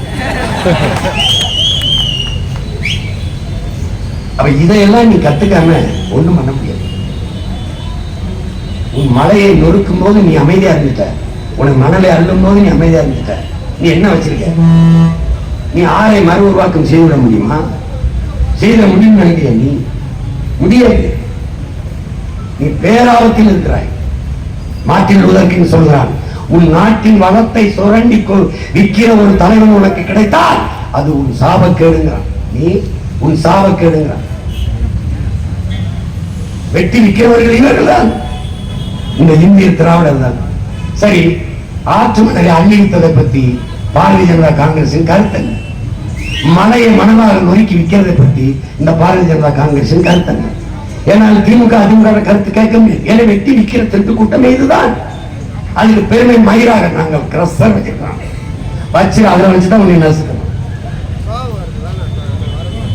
தாயின் மார்பை கரியாக பார்ப்பது எவ்வளவு பெரிய கொடுமையோ, அப்படி தாயின் பூமி தாயின் மார்பை காசாக பார்ப்பதும் அவ்வளவு பெரிய கொடுமை. செய்துவிட்டார்கள் இந்த ஆட்சியாளர்கள். நீ துடிக்கல, நீ தவிக்கல. ஒரு நாள் உன் நிலம் வாழ தகுதியற்ற பாலைவனமாக மாறும்போது இந்த அண்ணனை தேடுவாய். தேடுவாய், நீ தேடுவாய், எழுதி வச்சுக்க, தேடுவாய் தேடுவாய். அது வரைக்கும் இந்த அயோக்கியர்களுக்கு, இந்த திருடர்களுக்கு, இந்த பாவிகளுக்கே ஓட்டை போடுவாய். தெரிந்தும் இந்த வேலை ஏந்திக்கிறேன். உன்னோட பிறந்துட்டேன், உன்னை காதலிச்சிட்டேன், விட்டு போக முடியல.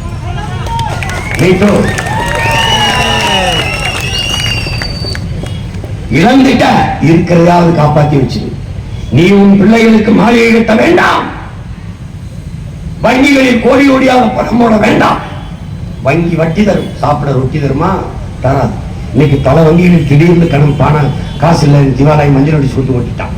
மோடி ஒரு படம் போட்டான், ஒருத்தன் கேஷ்லெஸ் எக்கனாமிக் வாங்கினாரு. பஞ்சாப் நேஷனல் எஸ்பிஐல பணம் இல்லை, அப்படி கையை தலையில் வச்சுட்டு அப்பா ஒரு வங்கி காலி, கேஷ்லெஸ் எக்கனாமி அப்படி உட்கார்ந்து இருந்தாங்க. கதையை முடிச்சு விட்டுருவான். அதனால கவனமா இருக்கு, ரொம்ப எச்சரிக்கையா. நீ நம்ம இடத்துல ரொம்ப அறிவா பேசுவாங்க. புவி வெப்பமாகும் வாங்கி, பருவநிலை மாறிடுச்சு வாங்கி. பருவநிலை மாறிச்சா நீ மாத்தினியான்னு கேட்டுப்பாரு, பதில் இருக்காது. நாம் தான் மாற்றினோம். புவி வெப்பமாகிறது. ஏன்? நச்சு புகை அந்த வளிமண்டலத்தை பாதுகாத்து ஓசோன் காற்றை வெளியிட்டு பாதுகாத்தது. ஓசோன் காற்றை வெளியிடுறது யார்? துளசி செடி வளர்க்க முடியாதா? நீலப்பச்சை பாசிகள் வளர்க்க முடியாதா? கடலுக்குள்ள இருக்கிற நீலப்பச்சை பாசிகளும் அழிக்கிறாய். பிளாஸ்டிக் நெகிழி குப்பைகளை கொட்டி அழிக்கிறாய். அங்கிருந்தால் ஓசோன் காற்று போச்சு. அந்த வளிமண்டலம் அப்படியே சூரிய வெப்பத்தை தடுத்து அதை ஃபில்டர் பண்ணி கொஞ்சமா இறக்குச்சு. அதுக்கு மேல பூமியில் இருக்க மரங்கள் தன் உணவுக்கு ஸ்டார்ச்சை உறிஞ்சிக்கிட்டு அங்க சர்க்கரை, அதுல இருந்து சர்க்கரை உண்டு வெள்ளையா இருக்க வேண்டிய இலை பச்சையா மாறுது, பச்சையா மாறுது. அப்ப புவி வெப்பமாகுது. உனக்கு வெயில் அடிக்கும் போது ஒரு கொடையை பிடிக்கிற, ஒரு முக்கால போடுற, ஒரு துண்டு எடுத்து தலப்பா கட்டுற. நம்ம பூமி தாய்க்கு வெயில் அடிக்குது, ஒரு கொடையை பிடிக்கணும். என்னென்ன செய்யணும்? ஒரு மரக்கட்டை நட்டு வளர்க்கணும். அவ்வளவுதான், அவ்வளவுதான். வெயில் அடிக்கும் போது நிழலில் நிற்க வேண்டும் என்று நினைக்கிற என் மக்கள், அதுக்கு முதலில் நிழலை உருவாக்க ஒரு மரத்தை வளர்க்க வேண்டும் என்று நினைக்கணும். காரில் இருந்து இறங்குற ஒரு வழிக்கார் வண்டியை நிழல்ல நிறுத்திட்டு வாப்பா, நிறுத்தணும். அதுக்கு என்ன பண்ணணும்? முதல்ல மரத்தை வளர்க்கணும். இந்த அடிப்படை அறிவை அறிந்து விடணும். அப்ப புவி வெப்பமாக தடுக்க இருக்க ஒரே வாய்ப்பு மரம் நடுதல். கிளீன் இந்தியா அல்ல, கிளீன் இந்தியா. நீ என்ன செய்வாய் சீமான்? பல கோடி பண திட்டம், 10 ஆண்டு பசுமை திட்டம். 10 ஆண்டுகளில் என் பூமி தாயை, என் தமிழ் தாய் நிலத்தை பச்சை போர்வையால் போற்றுவேன். என்னை பார்த்து மற்ற மாநிலங்கள், மற்ற நாடுகள் பின்தொடரும். ஊழல் லஞ்சம் ஒரு மொழியில் ஒழிக்கலாம். ஒரு நேர்மையாளன் ஏறி அதிகாரத்தில் இருந்தால் ஊழல் லஞ்சம் இல்லை. லஞ்சம் பெற்றால் அதிகாரி பணி இடை நீக்கம் அல்ல, நிரந்தர பணி நீக்கம். வெளியில போ.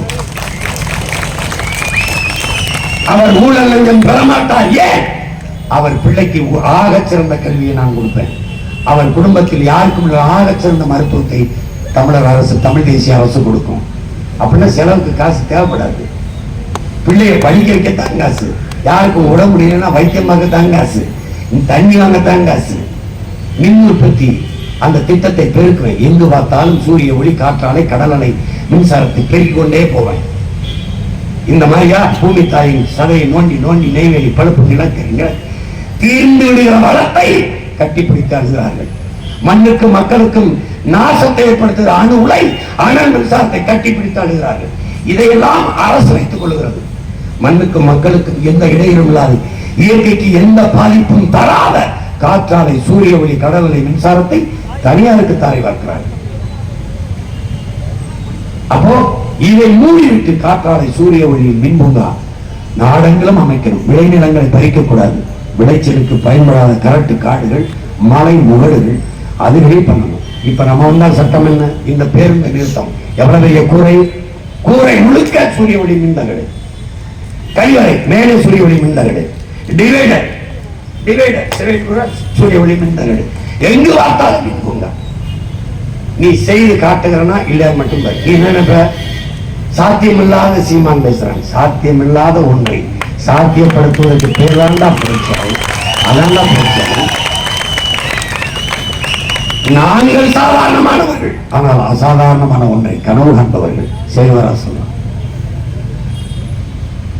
அப்படிதான் சாத்தியப்படுத்த முடியும். ஏதோ ஒரு சாத்தியத்திலிருந்து பிறந்திருக்கேன். உடன் பிறந்தவனை தேவையிலிருந்தான் பிறந்திருக்கேன் தான்.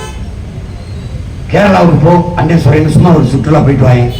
ஒரு 500 ரூபாய் காசு இந்த ஓட்டு கொடுப்பாங்க, அந்த காசு வாங்கிட்டு கூட போயிட்டு வாங்க. போயிட்டு வந்து தப்பு இல்லை, போயிட்டு வாங்க.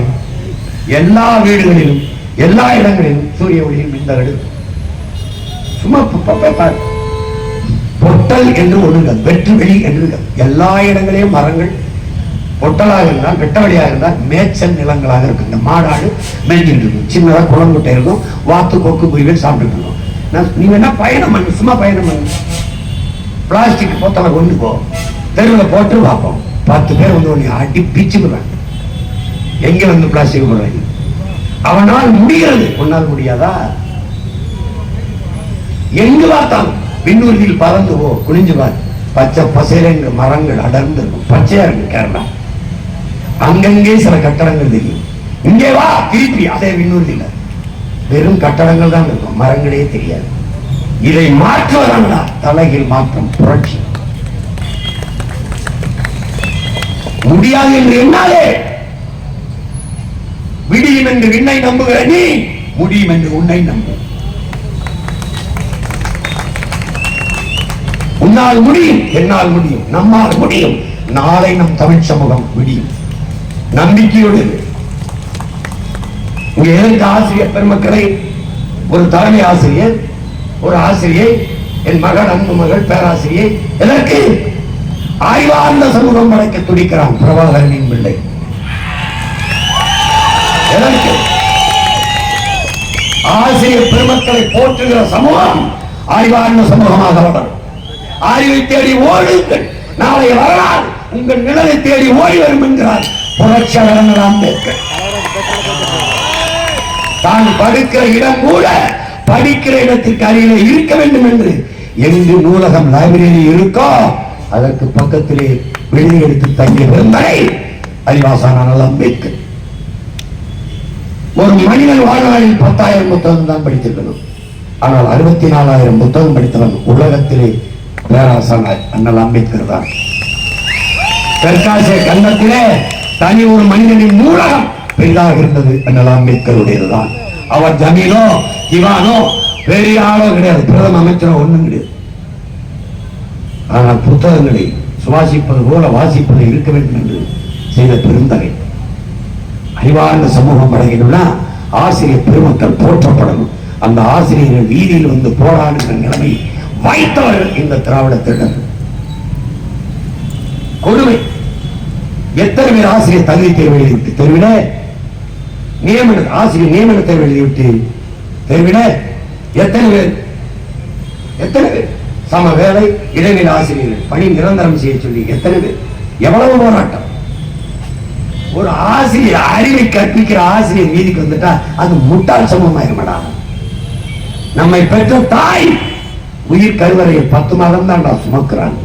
ஆனால் ஆசிரியர் பெருமக்கள், பேராசிரியர் பெருமக்கள் அறிவு கருவறையில் 18-20 ஆண்டுகள் வச்சு நம்மை சுமக்கிறார்கள். நம் தாயும் தந்தையும் பிறந்த உடனேயே இந்த உலகத்தை காட்டுகிறார். இதுதான் உலகம், இது உன் அப்பா, இது உன் அத்தை, இது உன் தாத்தா, இது உன் பாட்டி, இது உன் மாமா, இப்படித்தான் நம் பெற்றோர்கள் காட்டுகிறார்கள். ஆனால் உலகத்திற்கு நம்மை இவன் சீமான், இவன் பிரபாகரன், இவன் பகத்சிங், இவன் சுபாஷ் சந்திர போஸ், இவன் காமராஜ், இவன் முத்துராமலிங்கத்தேவர், இவன் வ.உ.சி என்றெல்லாம் உலகத்திற்கு நம்மை அடையாளம் காட்டுகிற பெருமக்கள் ஆசிரியர் பெருமக்கள் தான். கிரேக்க வீரன் அலெக்சாண்டர், அவனுடைய அப்பன் பிலிப்ஸ் பெருமன்னன்,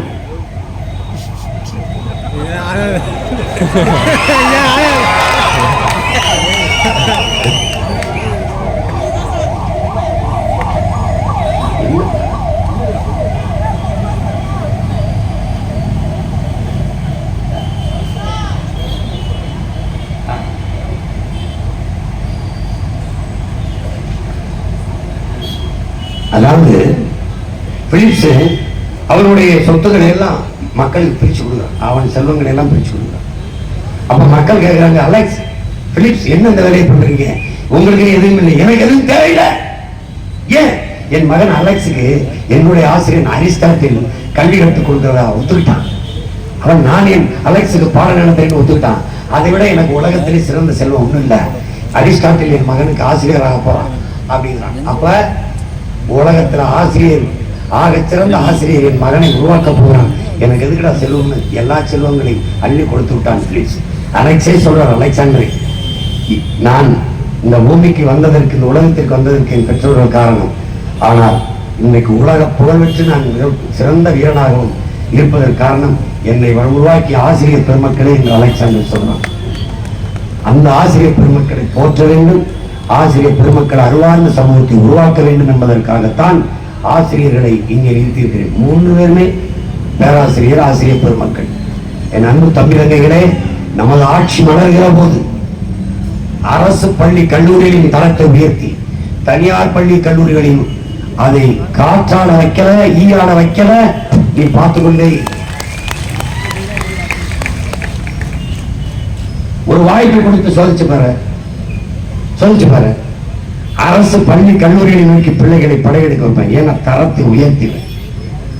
எப்படி உயர்த்துவ? அரசு பள்ளி கல்லூரியில் படித்து வந்தால்தான் தமிழ்நாடு அரசு வேலையில் முன்னுரிமை. தாய்மொழி எப்படி மீட்பாய்? தமிழ் படித்தால் வேலை கிடைக்குமா, சோறு கிடைக்குமா? தமிழ் படித்தால் மட்டும்தான் தமிழ்நாட்டில் வேலை கிடைக்கும். இது பேர் என்ன? தலைகீழ் மாற்றம். தலைகீழ் மாற்றம். என்னுடைய குளிரூட்டப்பட்ட ஏசி அறையில் இருந்தது. வெளியில தெருவில உயிர் தேவையாக இருக்கிற உணவு, கத்தரிக்காய், வெண்டைக்காய், சுரைக்காய், பூசணிக்காய், கீரை தெருவில் ஒரு கோடி சாக்கை வித்து ஒரு தாய் போட்டு வித்துக் கொண்டிருக்கிறார். இது என்ன செய்யணும்? அது இங்கேயும் இது அங்கேயுமா மாறும். இதுக்கு பேர் என்ன? தலைகீழ் மாற்றம்.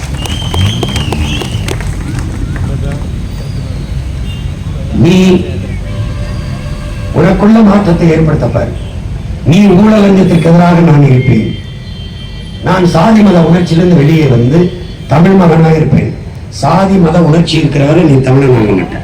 சாதி மத உணர்ச்சி என்னைக்கு சாகுதோ அன்னைக்கு நீ கண்ணாடிக்கு முன்னாடி நான் யார் உனக்கு தெரியும். நீ 50,000 ஆண்டுகளுக்கு முத்து நீண்ட நெடிய வரலாற்று பெருமை கொண்ட தமிழர் என்கிற தேசியத்தின் மகன். நீ தமிழன்.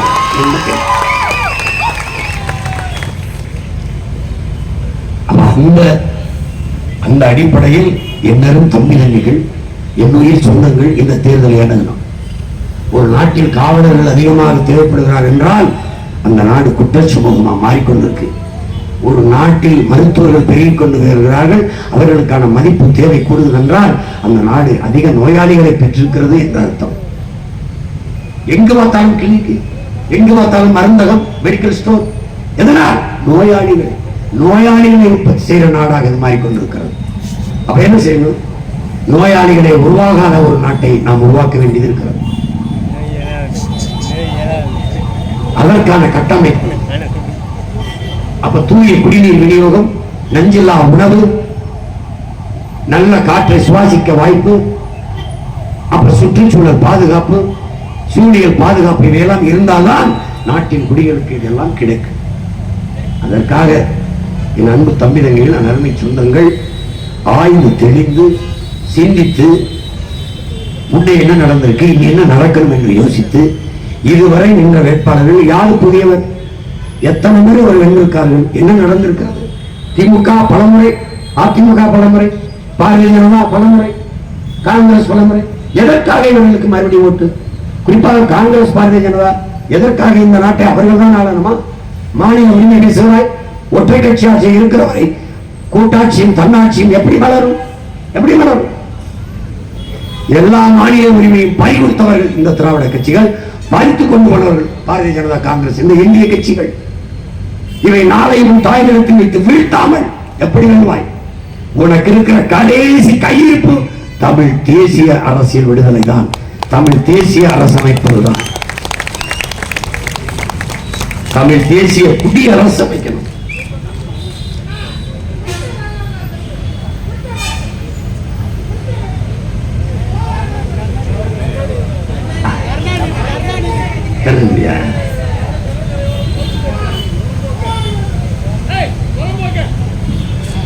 விடுங்க விடுங்க, அவரா பேசுறாரு, அவரா பேசுறாரு. ஆமா, டாஸ்மார்க்ல தான் நீங்க பாஸ் மார்க் வாங்கி ஓடிட்டு இருக்கீங்க. நீ இப்படி சிந்திச்சு பாரு, என்னென்ன மாற்றம். ஒரு கல்வி அமைச்சர் இருந்து சட்டசபையில் 80 விழுக்காடு கல்வியை பெற்ற மாநிலமாக தமிழ்நாடு இருக்கிறது. அதை 100 விழுக்காடு முழுமையான கல்வியை பெற்ற மாநிலமாக மாற்றுவதற்கு திட்டங்கள் வகுத்திருக்கிறோம். தொடக்க கல்வியிலிருந்து ஆராய்ச்சி கல்வி வரை தரம் உயர்த்தி மாணவர்களுக்கு தரமான சரியான சமமான கல்வியை கொடுக்க அரசு முன் வருகிறது. அதற்காக 15,000-20,000 கோடியை ஒதுக்குகிறது இந்த நிதிநிலை அறிக்கை என்று சொன்னால் அது எப்படி இருக்கிறது என்றால், நிதியமைச்சர் எழுந்து 40,000 கோடிக்குத்தான் டாஸ்மார்க் வியாபாரம் நடக்கிறது ஆண்டு ஒன்றுக்கு. இதை 50,000 கோடியாக உயர்த்துவதற்கு நாங்கள் திட்டங்கள் தீட்டிக் கொண்டிருக்கிறோம். அப்படின்னா என்ன? படிப்பவனை விட குடிப்பவன் எண்ணிக்கை கூட்டுவதற்கு திட்டம் தீட்டுகிற நாடை நீ என்னைக்கு கொளுத்த போகிறாய் என்று யோசி. என்னைக்கு திருந்த போற? 14 ஆண்டு ஆயிடுச்சு. அதுக்கு முன்னாடி ஒரு 10-15 ஆண்டு கழிவுங்க. பெரியாரிய, மார்க்சி, அம்பேத்கரிய மேடைகள் எல்லா அரசியல் கட்சிகளோடும் என்னோடு சேர்ந்து சுத்தின ஒருத்தர் இந்த முன்னாடி தான் இருக்கான். அன்பு தென்னரசு ஒருத்தர் எனக்கு முன்னாடி சுத்தினாங்க. நாங்கள்லாம் இவங்களை நம்பி போனோம் பாருங்க, எல்லாம் தமிழ் தேசியத்துக்கான ஆளுன்னு. காங்கிரஸ் திமுக ஓடு கட்டிருக்காங்க. வாழ்க்கையில கொடுமை. நல்ல வாய்ப்பா எங்க அண்ணன் என்னை கூட்டிட்டு போயிட்டு இதை போ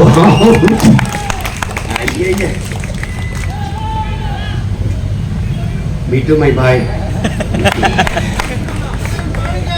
எனவே அறிவார்ந்த என் தமிழ் சமூக தம்பிகள், என் உயிர்க்கினிய சொந்தங்கள், இங்கே சிதம்பரத்திலே என்னுடைய தங்கை ஜான்சிராணி அவர்களை நிறுத்தியிருக்கிறேன்.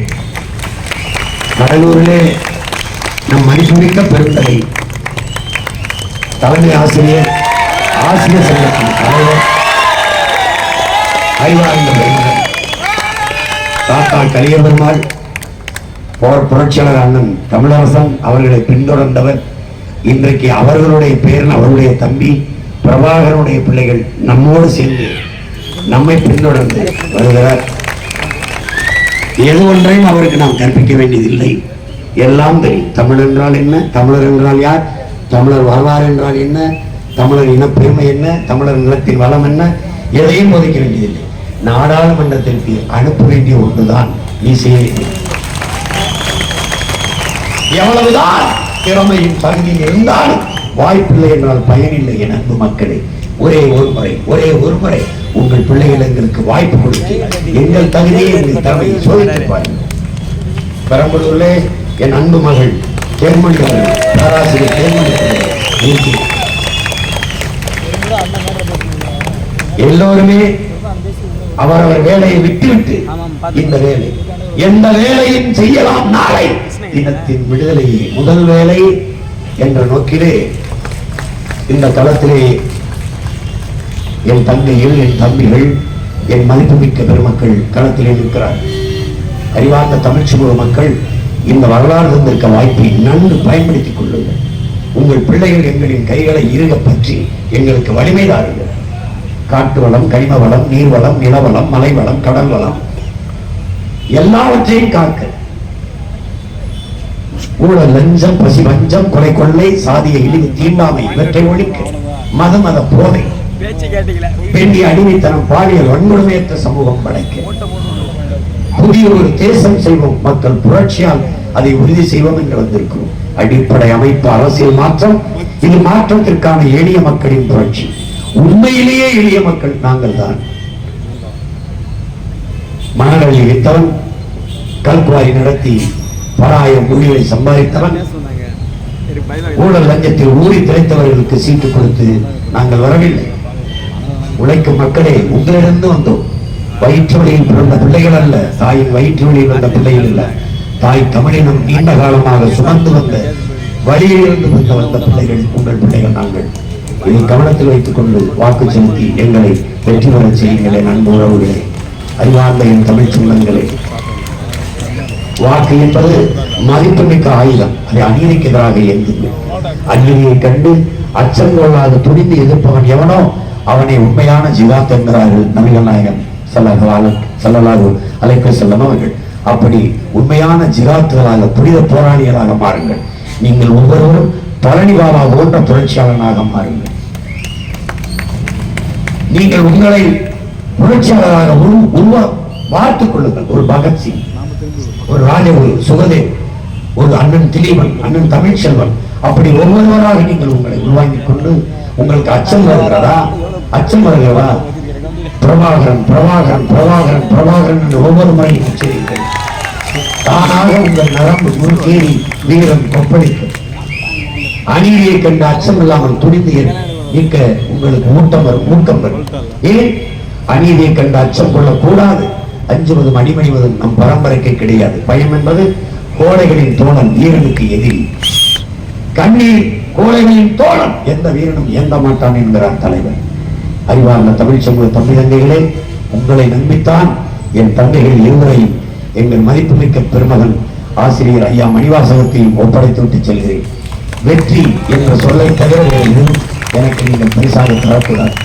எல்லாம் நம் இனம் இவ்வளவு காலம் தூக்கி சுமந்து வந்த வேதனைக்கு இருக்கிற ஒரே மருந்து சாதனை தான். அதற்கு வெற்றி ஒன்றுதான் விடிவாக இருக்க முடியும் என அன்பு சொந்தங்களே.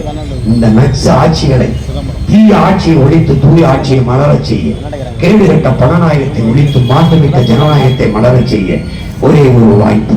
மைக்கு சின்னத்தில் வாக்கு செலுத்தி உங்கள் பிள்ளைகள் எங்களை வெற்றி பெற செய்யுங்கள். எங்களின் வெற்றி தமிழ் பேரிடத்தின் வெற்றி, தமிழர்களின் தன்மானத்திற்கான வெற்றி, உலகம் திரும்பி பார்க்கிற வரலாற்று பெரும் வெற்றி என்பதை புரிந்து கொண்டு வாக்கு செலுத்துங்கள். தமிழ் தாய் வாழ்க, தலைவர் பிரபாகரன் வாழ்க, நாம் தமிழர்.